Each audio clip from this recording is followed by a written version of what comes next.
Bonjour et bienvenue à votre émission Accès MRC, une émission où on parle des enjeux importants pour la MRC Maria Chapdelaine. Et cette semaine, on va parler histoire et généalogie avec Jean-René Boutin, qui est archiviste à la Société d'histoire et de généalogie Maria Chapdelaine. Salut Jean-René. Salut Pierre. Ça va bien? Oui, ça va bien et toi? Oui, ça va bien. Ça fait plusieurs personnes à qui je parle, puis on parle de la Société d'histoire, puis tout le monde dit ça, c'est important, c'est le fun qu'on ait ça. Mais c'est quoi la Société d'histoire et de généalogie Maria Chapdelaine? C'est la question que je me suis posée. Et je me suis dit, on va aller leur poser la question directement. Et c'est pour ça que j'ai communiqué avec toi, parce que je voulais qu'on démystifie, expliquer à la population ce petit joyau qu'on a dans la communauté. On peut le dire, oui. Oui. Premièrement, commençons au départ. Là. Ouais. Comment c'est né la Société d'histoire et de généalogie Maria Chapdelaine? Un historique qui remonte à peu près autour de 1988, lorsqu'elle a été implantée. Bon, il y a eu quelques changements de nom au travers des années, mais on garde la substance, on garde l'essentiel. Donc, on en arrive aujourd'hui avec la Société d'histoire et de généalogie Maria Chapdelaine, qui est un organisme à but non lucratif. OK, donc c'est pas la ville qui gère ça, là. Non, c'est ça. L'illusion est souvent là. Je l'entends souvent. J'étais content justement que tu me contactes et qu'on parle de ça avant l'entrevue là, pour savoir. C'est quoi? Qu'est-ce que ça fait comme différence? Bien, ça fait une différence au niveau institutionnel, au niveau organisationnel. C'est pas la même structure. C'est pas un organe de la ville. C'est un organisme à but non lucratif qui est agréé par Bibliothèque et Archives nationales du Québec. Okay. Donc, BANQ en abrévié. Des fois, j'ai entendu banque. Là, en fait, c'est un acronyme. C'est BANQ. Mais effectivement, c'est une belle banque de documents. Ouais. Donc, c'est notre service d'archives québécois. Comment c'est né? Il y a quelqu'un qui a dit à un moment donné, hey, il faudrait peut-être conserver notre histoire. Oui, bien, ça s'est fait autour des fêtes du 60e anniversaire de Dolbeau. OK. Donc, la ville a été fondée en 27, donc 87. Donc, on s'est dit, il faudrait peut-être commencer à songer à ça. 60 ans après, c'est pas trop tard. Hein? Non, c'est pas non, il y avait encore des gens vivants qui étaient là. On voit encore la préoccupation de l'histoire. C'est pas quelque chose qui est toujours dans les priorités, mais après, quand le temps s'accumule, il y a des documents qui peuvent s'être perdus, etc. C'est le plus tôt possible, il faut s'en occuper. Hein. Bien, on le voit. Moi, je suis sur la page Souvenirs d'Olbeau-Mistassini. Là, et là, souvent, des gens vont mettre une photo. Qui se souvient de ça? Est-ce que vous êtes capable de reconnaître les gens? Et là, tout le monde nous rit parce qu'on est fasciné finalement par l'histoire quand on a habité un coin pendant longtemps. Puis surtout quand il arrive un anniversaire. Oui. Comme par exemple, il y a la municipalité de Girardville bientôt qui va fêter son centenaire. La société, présentement, œuvre à présenter, à organiser les expositions qui vont se dérouler dans le cadre des fêtes du centenaire de Girardville. Les gens font des prêts, des dons de documents et nous, les archivistes, on les traite pour les préserver à long terme aussi et également pour la présentation aussi. Là. Fait que ça, c'est né donc vers la fin du 20e siècle. Et puis, c'est quoi votre mission globale? Notre mission, c'est d'acquérir, de traiter et de conserver les documents d'archives de notre collectivité, qui est la MRC Maria Chapdelaine, d'où le nom de l'organisme. Okay. Donc, on a une portée qui est beaucoup plus que le territoire d'Olbeau-Mistassini. Oui, on est implanté ici, mais on a comme mission de s'occuper des documents de tout ce secteur-là qui est la MRC. Fait que là, tu dis acquérir, donc c'est d'acheter, de récupérer, de trouver, mais quoi? Qu'est-ce que vous cherchez? Acheter moins. On recueille surtout des dons. Des dons de documents. À l'occasion, c'est des prêts, des fois pour des expositions, des gens qui peuvent prêter des documents qu'on peut leur rendre après. Tout ce qui peut documenter. Là, j'ai dit documenter des documents. Qu'est-ce qu'un document? Une photographie, un texte, ça peut être une bobine, un enregistrement sonore. Il y a différents types de documents. Donc, on s'occupe de les acquérir pour pouvoir les mettre en valeur plus tard. On a une mission de diffusion aussi. Okay. Et entre les deux, bien, il y a tout l'aspect conservation qui est très normé. En archives, on a beaucoup de normes de conservation et ça, c'est réglementé par exemple par BANQ. Plutôt aujourd'hui, justement, le Centre de conservation du Québec faisait un tour à nos installations. Donc, on a toutes sortes de procédures, de règles à suivre. Mais c'est quoi ces règles-là, par exemple? Tu sais, je me rappelle, moi, d'être allé aux Archives nationales à Québec. Puis là, je sais qu'il fallait avoir des gants, puis des documents, des choses comme ça. Entre autres. Mais c'est ça aussi que vous devez faire? Oui, bien, quand un papier est ancien, il peut se dégrader, puis l'huile de nos doigts, on a tous les mains un peu grasses, même ceux qui ont les mains sèches, on a des petites huiles sur la peau, ça peut dégrader le papier. Si on veut que notre papier soit encore beau et lisible dans 100 ans d'ici, parce que c'est ça l'enjeu, c'est de conserver le document pour que les gens puissent retracer leur histoire de leur vivant ou nous retracer l'histoire qui est passée avant nous. Donc, il faut faire attention à la source de cette histoire-là, parce que l'histoire, c'est pas... D'ailleurs, tu me fais penser, petit aparté, la Société d'histoire, ça dit notre nom d'organisme. Les gens ont peut-être des fois tendance à penser qu'on est une forme de dépositaire de la mémoire, là, sans vouloir paraphraser un excellent film de fiction de là quelques années. Là. Mais des gens qui savent tout, qui ont la science infuse sur l'histoire, très peu sont-ils. Et est-ce que c'est vraiment un objectif? Non, l'objectif est plutôt d'avoir accès à cette connaissance-là, de pouvoir reconstituer l'histoire. Donc, le document, les archives. Oui, parce que faire de une analyse ou une compréhension, elle va changer 10 ans après un événement, 20 ans, elle va encore changer 50 ans plus tard parce qu'il y aura d'autres données qui vont rentrer, mais avoir accès aux dates, aux photos, c'est ça ton rôle, en fait, c'est de s'assurer qu'on ait ça. Oui, c'est de s'assurer que la machine est bien huilée puis permet justement de conserver le document et de le retrouver facilement, qu'il soit intelligible aussi. Le retrouver, ça veut dire que tu dois avoir un système de classement. Est-ce que c'est toi qui le crée ou c'est déjà fait par la BANQ? Oui, bien, à la Société, on a certaines normes organisationnelles, ce à quoi l'archiviste peut s'inspirer pour faire quelque chose qui ressemble un peu plus à sa vision qu'il y a du fonds d'archives, mais il reste toujours des formes des types de codes à suivre, des modèles pour organiser. Un fonds d'archives, c'est très organisé. Il y a un titre au fond, avec un chiffre qui lui est associé. C'est quoi un fonds d'archives? Un fonds d'archives, en gros, c'est une collection, si on veut. Okay? Là, peut-être qu'académiquement parlant, je n'ai pas exactement le bon terme, mais c'est un ensemble, on va dire. Un ensemble de documents qui viennent du même auteur, souvent. Donc, par exemple, un auteur peut être un organisme, public, privé. D'ailleurs, à ce sujet-là, nous, on est un centre d'archives privé, ce qui ne veut pas dire qu'on ne peut pas avoir de documents d'organismes publics, mais en grande partie, on a aussi des documents qui nous proviennent de sources privées. Comme par exemple, je vous donne un exemple, là, moi, mon grand-père décède, il est déjà décédé, là, fait que c'est un exemple fictif, et il y avait une grande collection de photos d'époque, et puis là, on pourrait créer un fonds d'archives en son nom. Pour le nom de ton grand-père. Donc, il y aurait le nom, on va dire par exemple, fonds numéro...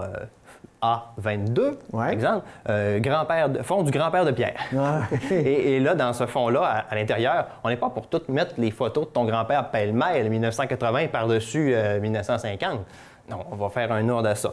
On pourrait faire une série à ce moment-là à l'intérieur et dire ça, c'est les photos de sa vie personnelle, ça, c'est les photos de son travail. Ah, ça, c'est les documents qu'il a écrits dans le cadre de qu'est-ce qu'il faisait ton grand-père, par exemple? Oh, écoute, il était homme à tout faire, mais il a travaillé autant pour les pères trappistes ici dans l'ancien monastère qu'au Mont-Apica. Donc, il a fait beaucoup de travail, mais il était bien impliqué dans sa communauté à sa manière. OK.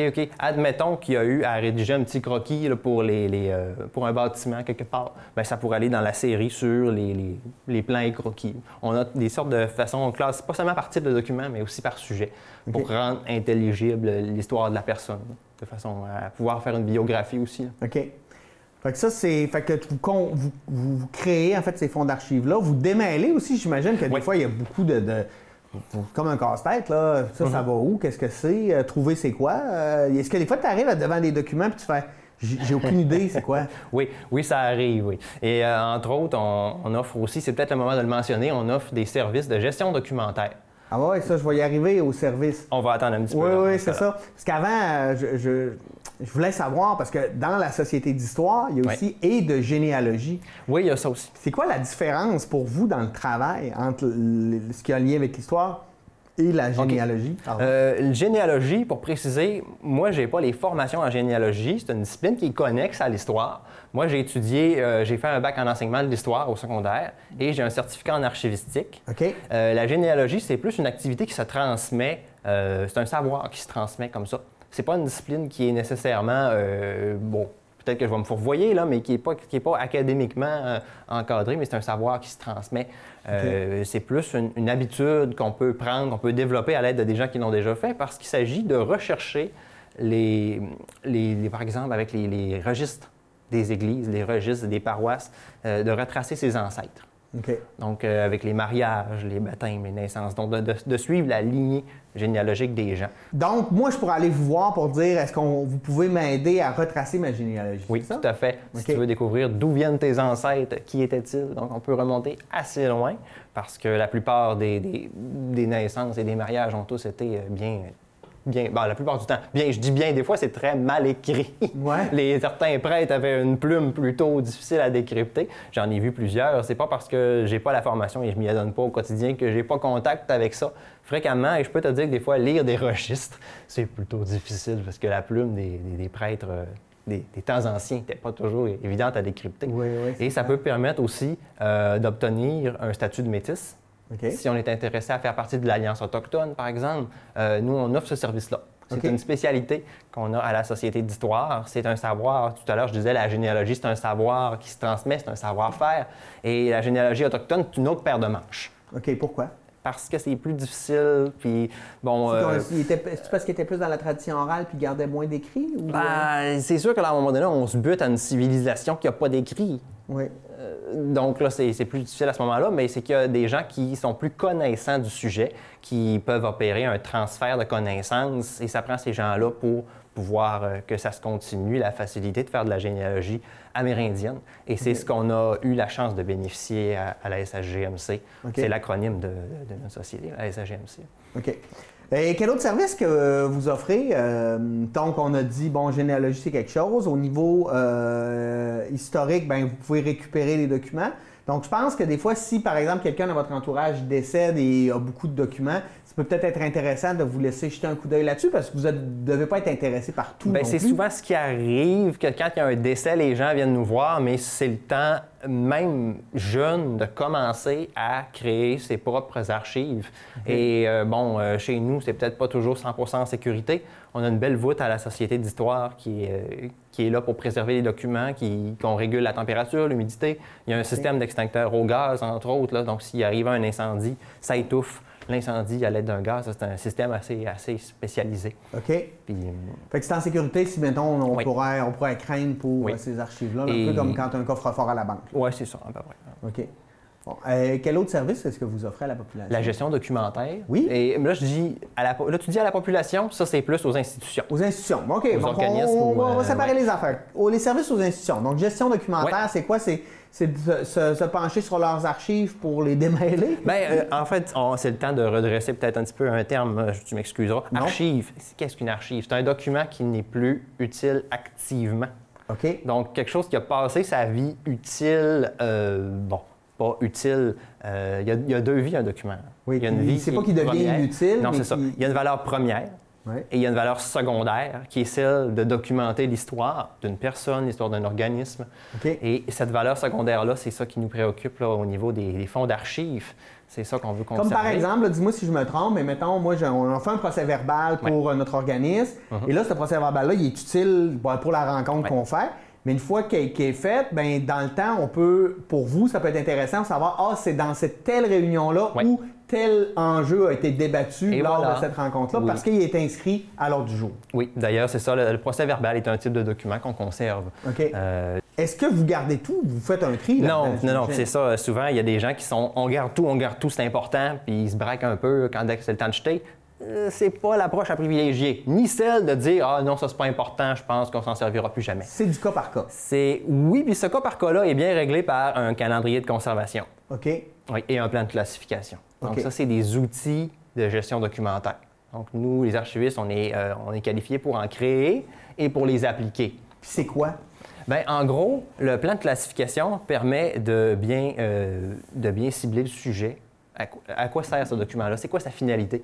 Est-ce que c'est un document qui sert à documenter le dossier d'une personne dans ton organisme? Est-ce que c'est un document qui sert, par exemple, à suivre l'évolution d'une usine d'épuration des eaux? Parce que je dis ça parce que présentement, je suis aux travaux publics de la ville de Dobreau-Mistassini et je donne mes services de gestion documentaire dans le cadre d'un grand projet de gestion que la ville a entrepris pour justement intelliger toute la masse documentaire qui existe dans tous les bâtiments, dans tous les classeurs à la ville, et qu'on ait avec ça des délais de conservation qui s'y appliquent, pour qu'il y ait un roulement, que les documents pas importants ou d'importance éphémère sortent, qui soit détruit selon les normes. Ouais. Puis un calendrier de conservation, c'est ça, c'est de dire tel document, mais on va le garder encore pour une période de 10 ans, puis dans 10 ans, on va réévaluer, voir si son importance est encore... C'est un document assez épais, donc on ne peut pas ici faire le tour de qu'est-ce qu'un calendrier de conservation. C'est un cours de 45 heures.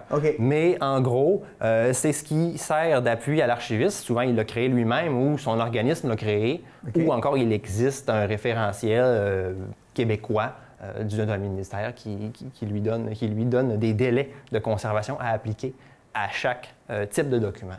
OK. Oui, c'est fascinant, c'est fascinant. C'est tout un monde. Oui, puis ça, c'est pour les organismes. Le citoyen, lui, comment vous aidez le citoyen? Comment le citoyen peut... Est-ce que vous aidez le citoyen normal? Bien, oui, en fait, oui, certainement, parce que dès que quelqu'un a une question sur l'histoire, il peut s'adresser à la société. Parce que si on n'a pas la réponse, comme tout à l'heure j'ai dit, on n'est pas des gens qui ont la science infuse, mais on est des scientifiques, si on veut. Hein? Donc, on va rechercher l'information. Si quelqu'un a une tâche plus importante, bien, on peut faire un contrôle, on peut faire une recherche plus avancée. Il y a certains organismes qui le font régulièrement, des collaborations avec la Société d'histoire pour avoir un historique, soit de leur organisme, soit des fois dans une perspective culturelle, de présenter le milieu de façon touristique, tout ça. On a ces services-là et le citoyen, lui, peut bénéficier de nos services de numérisation. Donc, on a un système de numérisation qui est bien en place. Et si on n'est pas capable de le faire ici, on a des contacts ailleurs. Numérisation, c'est par exemple, j'ai des vieilles photos, puis ils sont en train de... Des vieux VHS, ça fait aussi. Des vieux VHS, Toutes sortes de supports. Tu serais surpris de voir la liste complète. J'invite les gens à s'adresser à nous s'ils ont des besoins en numérisation, parce qu'on se spécialise là-dedans. On est vraiment à l'avance, j'oserais dire, là, sur... Puis est-ce qu'il y a des coûts à ça? Si moi j'arrive avec ma collection de cassettes VHS... Bien, c'est pas du pro bono, c'est évident, mais les coûts sont pas exorbitants, sont très raisonnables. Puis ça permet... Le gain à faire est tellement important. Si c'est de préserver votre histoire de votre famille, si c'est de préserver l'histoire de la communauté en général. Et là, on peut soit dire oui, je cède l'accès si on veut se faire un fonds d'archives, par exemple, après, ou dire il y a des restrictions. Si vous voulez que ce soit juste votre famille qui ait accès à ça, là, ça se fait aussi. Donc, le citoyen peut faire appel à notre numérisation pour lui-même ou décider d'ouvrir un fonds d'archives, ou les deux.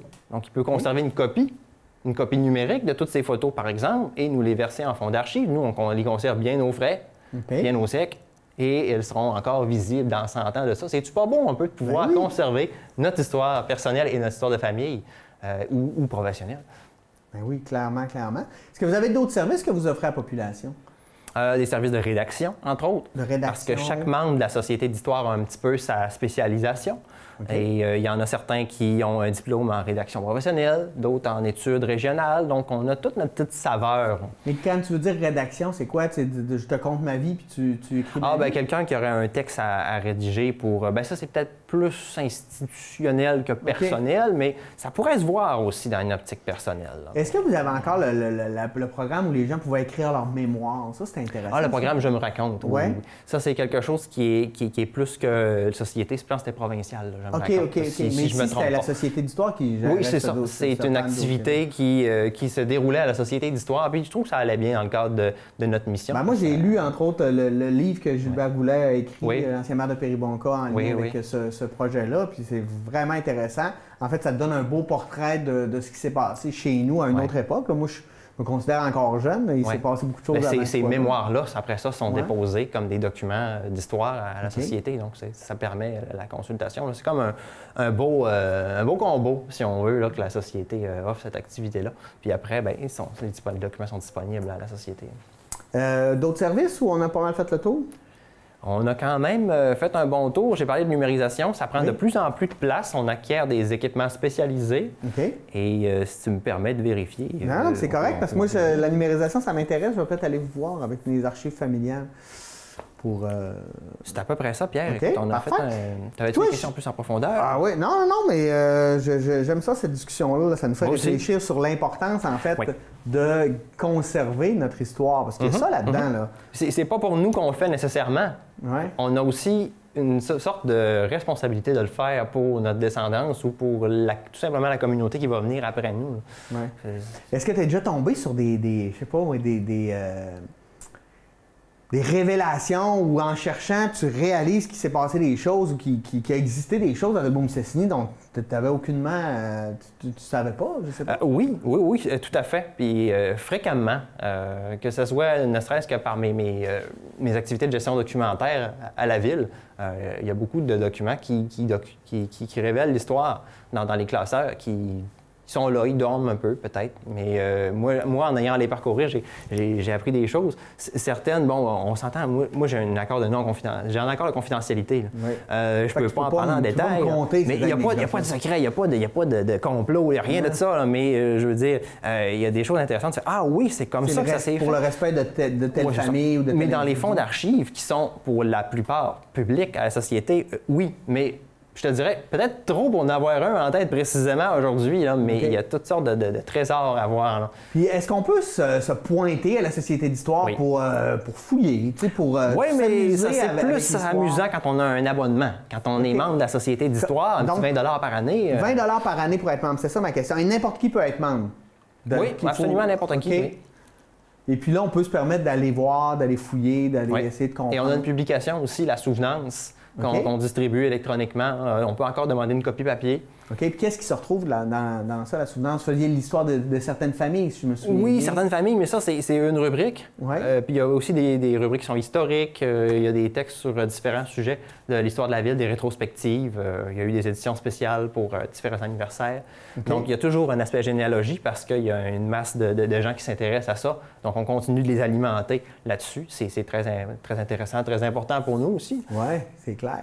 L'image qu'on a d'un archiviste, un peu un vieux monsieur, là, dans le fond, entouré de piles de livres et de poussière. Mais à quoi ça ressemble réellement une journée d'archiviste quand tu fais ton travail? Ça arrive qu'il y ait de la poussière, mais c'est pas toujours le cas, heureusement. Bien, un archiviste, ça dépend à quel moment il prend le document.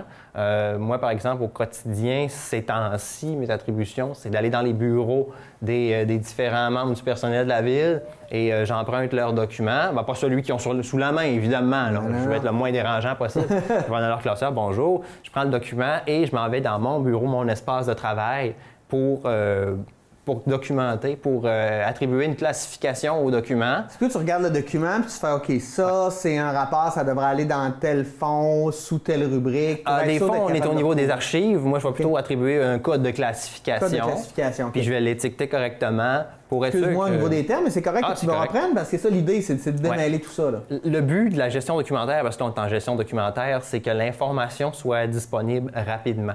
OK, qu'on n'ait pas à dire « Ah ouais, j'ai ça quelque part dans un dossier » puis qu'on passe 6 mois à le chercher. Puis les organismes les organismes publics du Québec sont régis par la loi, sont sous la loi des archives. Okay. Donc, ont l'obligation de rendre accessible, de rendre intelligible leur masse documentaire. Okay. Donc, le travail d'archiviste à ce moment-là, là, on parlerait peut-être plus de préposé en gestion documentaire, mais on peut dire archiviste pour simplifier les choses. Okay. Parce que c'est important à ce niveau-là, parce que les gens produisent beaucoup de documents au quotidien, puis ils n'ont pas toujours le temps d'attribuer, ils n'ont peut-être pas la formation exacte pour savoir comment gérer ce document-là. Donc, nous, on arrive pour structurer ça. Puis une fois que... Parce que là, on est en train de reprendre le dessus. Là, okay. Une parce fois que le début, projet est en place, bien, c'est ça, c'est une ville. Là. Il n'y a quand même pas une toute petite ville non plus. Là. Donc, il y a beaucoup de documents. Et après ça, quand le projet sera terminé, bien, on continuera de fournir le support. Mais on parlait de ce que je fais au quotidien. Ouais. Ça, je vais chercher les documents pour leur attribuer une classification, le reclasser dans le classeur. Je vais être appelé aussi prochainement parce que j'ai terminé mon certificat. Donc, j'ai gagné un peu de galon. Je vais peut-être faire plus d'analyse de ce qui s'en vient à faire dans la gestion des documents de l'organisation. Il faudrait être fait pour être sûr de rien perdre et puis de continuer le roulement puis de pas reprendre le retard qu'on a réussi à passer... faire avancer le projet. Faire avancer le projet, en gros, là, pour avancer. Qu'est-ce que tu dirais aux citoyens? Là? Un citoyen normal, là, il est chez eux, il fait du ménage, puis il trouve des affaires, puis il a l'impression que ça ne sert à rien. Est-ce que ça vaut la peine de dire on va aller voir la Société d'histoire? Ah oui, tout à fait. Oui? Tout à fait. Rarement, on trouve ça zéro intéressant. Il y a toujours un intérêt, ne serait-ce que pour la famille de cette personne-là, ou pour lui-même peut-être plus tard. Venez. Tout est bon, tout peut être bon. Puis si jamais il y a des trucs au travail qui sont pas bons, bien notre travail, c'est de savoir quoi jeter, quoi conserver. Un exemple de qu'est-ce qu'on doit acheter, tu sais, parce que des fois, tu me dis ça, moi j'ai l'impression que tout, on devrait garder tout, parce qu'il y a un indice de tout. Ouais. Et tu des fois, tu fais, ah non, ça systématiquement, ça, on garde pas ça. Là.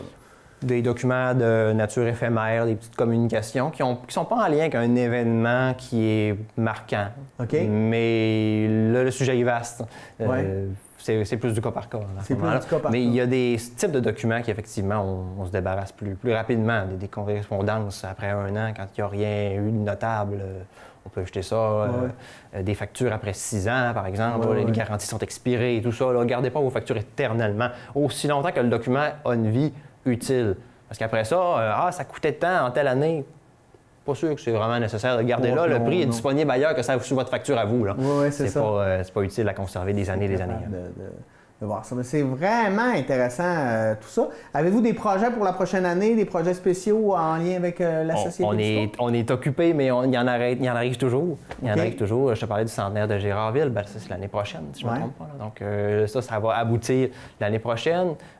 Toutes sortes de projets. Écoute, je ne suis pas dans le secret des dieux non plus. Je ne voudrais pas m'avancer trop sur certaines choses qui sont peut-être encore, que j'ai su aussi et qui ne sont peut-être pas encore publiques. Là. Mais il y a beaucoup. En tout cas, c'est fascinant de t'écouter parler. On sent que tu es passionné par ça. Puis, est-ce que le soir, quand tu arrives, tu as le goût de jaser un peu? Parce qu'on a l'impression que c'est un travail de moine, puis tu es souvent seul avec des documents. Oui, bien c'est ça. Oui, puis non. Parce qu'en fait, non, surtout pas dans l'aspect gestion documentaire qui me concerne au quotidien, parce que c'est beaucoup d'entre-gens. Il faut que tu ailles voir les gens dans leur bureau. Tu travailles avec les documents qu'ils ont sous la main tous les jours. Je dirais pas leurs documents, parce qu'en fait, les documents appartiennent à l'organisme et non à la personne. Là. Mais il faut être capable de vendre notre salade, si on veut. Okay? Parce que des fois, les gens sont un peu réticents. Oh, qu'est-ce qu'il va faire avec mes dossiers? On ne veut pas que les gens rentrent dans nos souliers. Oui, c'est ça. Mais pour avoir une bonne gestion, c'est important d'avoir cette gestion documentaire-là aussi. Donc, il faut être capable de bien expliquer aux gens puis de s'accorder avec leur fonctionnement. Mais c'est bien important aussi d'avoir un résultat qui permette que la masse documentaire soit... Je suis certain que tu dois bien réussir parce que tu es fascinant à écouter. Merci beaucoup, Jean-René Boutin, d'avoir démystifié, qui est archiviste, d'avoir démystifié la Société d'histoire et de généalogie Maria-Chapdelaine pour nous. C'est un plaisir. Allez faire un tour, allez voir, devenez membre même, c'est important pour la communauté. Oui, merci Jean-René, un plaisir. Merci aussi à vous d'avoir été là et nous, on se dit à la semaine prochaine pour une nouvelle édition d'Accès MRC. Bonne semaine!